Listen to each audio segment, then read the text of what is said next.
Good morning guys, GTA Cars. So meron tayo dito ang 2014 Ford Focus top of the line sports variant. Ito yung 2.0 engine natin, yung sunroof, push start. So kung maalala nyo, a week ago, na-feature namin tong Ford Focus na to. 1 year in the making to eh. So nakabili kami kay ma'am ng Mirage before. So ito naman, ito yung naging primary car niya, kaso nagka-problem sa transmission. So, tinry niyang ipagawa actually. Tinry niyang paayos, papalitan yung shift fork and dual clutch. So, ito na yung transmission niya ngayon.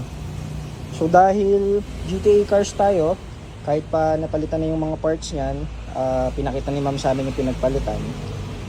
So, baba pa rin tayong transmission to check para sigurado na quality yung parts tsaka yung mga kinakabit na transmission parts. So, ito na siya ngayon. Kita nyo. Pakita ko lang sa inyo. So yung shift fork niya may mga markings. So ito yung usual na nabibili sa Banawe, yung brown box. Kaya siya may mga markings na ganyan. Ayan o. So yun yung pinalit. Ngayon, pinalitan yun, yung dual clutch is puro kalawang. So ito pa rin yung luma. So kita nyo, sayang naman papapalitan yung shift fork. Tapos yung clutch, ganun pa rin. So eventually yung kalawang yan, kakalat din yan sa transmission. So kung gagastos na rin kayo sa labor and sa parts, so make sure na natin na quality lahat ng parts. Tapos para isang gastos na lang guys, di ba? So ngayon ito na yung mga ipapalit natin dito. Naka-ready na to. So ito yung lagi namin sinasabi, LUK brand. So ito yung shift fork set, A and B, and clutch release bearing. So yan, walang mga markings yan. So palit tayo niyang isang set buo. Kahit yung clutch release bearing, hindi kailangan pinapalitan natin para to make sure, kasi nga gagastos na lang din natin eh. Di brand new na lahat. So dual clutch is LUK brand always, pinaka top of the line. Ito naman, ito siya. So papalitan na natin to ngayon. Kaya yun yung lagi namin sinasabi na kapag nagpalit kayo, yung maayos na. Kasi how much yung labor, how much yung parts. Kapag nagpagawa kayo niyan sa labas, abuti kayo ng nasa 100, 120. Hindi pa ano yun. Hindi pa kayo sure sa mga parts. So, might as well, pakabit na kayo ng quality parts. So, ito yung inaano namin na 2014 Ford Focus, napalitan yung transmission. So, ngayon, binaba ulit namin kasi tulad niyan, kita nyo naman, kalawang.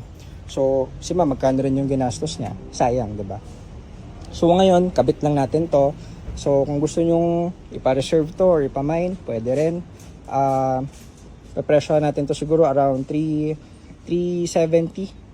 So, abangan nyo to guys. Baka by this week, okay na to. Pwede nyo nang i-reserve. Top of the line to, 2014, power seats. Syempre, ito may mga tama yan. Alam nyo naman dito lahat. Refresh yan, paint, paparetouch natin, papaayos natin yung paint and detailing. So pati yung mga cooling system maayos natin kasi all out tayo dito. Kasi nga gagastos na natin. So lahat na natin, 'di ba? Para hindi sayang. So ito, yan. Pakita ko lang. Sunroof, push start, Sony head unit.